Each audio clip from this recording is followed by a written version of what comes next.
நாராயணனின் தசாவதாரங்களில் ஒன்றானவராக அவதாரம் மகா மகிமையானது. இதோ அதன் சுருக்கமான கதை. பிரம்மாவின் மனசு புத்திரனான ஜெய விஜயர்கள் விஷ்ணுவின் அடியார்கள். ஒரு நாள் சனகாதி முனிவர்கள் வைகுண்டத்தில் வலம் வந்து விஷ்ணுவை தரிசிக்க முயன்றனர். ஆனால் ஜெய விஜயர்கள் சனகாதி முனிவர்களை அனுமதிக்கவில்லை. கோபமடைந்த முனிவர்கள் ஜெய விஜயர்களை சாபமிட்டு அவர்களை அசுரர்களாக பிறக்க வைத்தனர். அந்த சாபத்தின் விளைவாக ஜெய விஜயர்கள் ஹிரண்யாக்ஷன் மற்றும் ஹிரண்யகசிபு எனும் அசுரர்களாக பிறந்தனர். ஹிரண்யாக்ஷன் மகாபலசாலி, தீவிர தபசு செய்ததால் பிரம்மாவிடமிருந்து அழிவின்மை வரத்தை பெற்றான். அவன் பூமியை கடலில் மூழ்கடித்தான். அதனால் உலகம் வருந்தியது.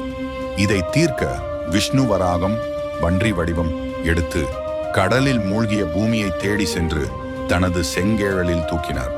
அவர் ஹிரண்யாக்ஷனை சம்ஹாரம் செய்து பூமியை மீட்டார்.